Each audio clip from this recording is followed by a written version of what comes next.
Ashli Ford's expected to be testifying all afternoon when we return from lunch at about 1:30 p.m.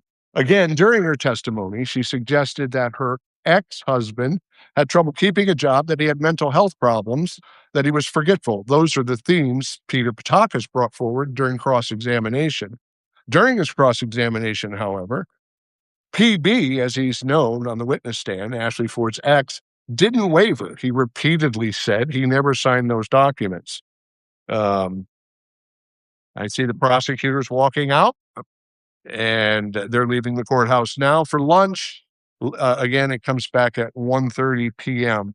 Again, Ashli Ford again was talking about her husband, her ex-husband, and she claimed she told him in 2018 that he had 1 year to move out. On the witness stand yesterday, PB testified that he learned that Ashli Ford was having an affair with her current husband, and that's when he left on Christmas Day. He filed for divorce in the spring, according to Ashley's testimony. And again, it went back to money. Ashli testified opposite of what her ex-husband testified, that he had trouble keeping a job and that sometimes he would only make $200 a week. Other times he couldn't keep a job.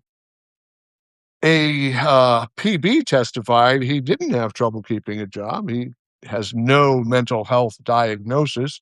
He did take an anti-anxiety pill for a short period of time, but that stems from being married to Ashli Ford, he said.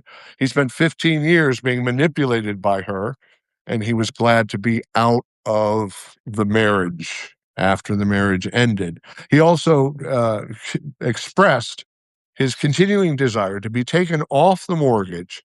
He told the court yesterday in testimony that he filed for bankruptcy specifically to get off the mortgage, to get out from underneath the mortgage. Ashli Ford was living in the home with her new husband, and he did not want to pay the mortgage or be responsible for the mortgage on that home. His top priorities, he said yesterday, were his two children and getting out from underneath the mortgage. Ashli Ford seemed to be, I don't know how to say it. She seemed to be suggesting that he's out of touch with reality, which didn't seem to come through on the witness stand yesterday. With all that said, I'm going to take a break.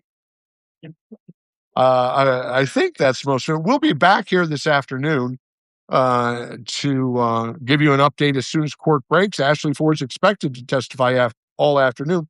It's not clear that she will be cross-examined today or tomorrow. The trial is now expected to go into next week. There's a jury of 7 women and 5 men, and 2 alternates, a man and a woman. The jury is paying close attention. I have a direct view of the jury from my seat in the courthouse. The spectators in the courthouse have been relatively well behaved and have been listening to the testimony carefully, as we all have. Again, we'll be back at 1:30 in the courthouse, and then as soon as we have a break, I'll give you another update. Thank you so much for joining. Stay tuned, Sandusky.com. I'm Matt Westerhold, editor, and I really want to implore you, please support independent journalism. Please support Stay Tuned Sandusky. We're an independent news outlet in the city of Sandusky and in Erie County and Huron County, and we need your support. Subscribing costs only $5 a month.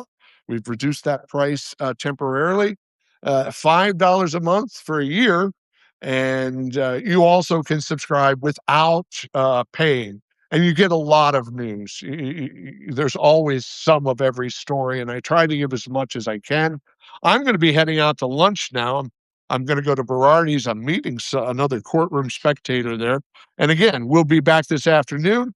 I'm walking down the steps of the courthouse, and I'm going to go to my car, and I will see you later today. Thank you so much for being with us. Remember, please like, share, subscribe, and comment. We appreciate your support.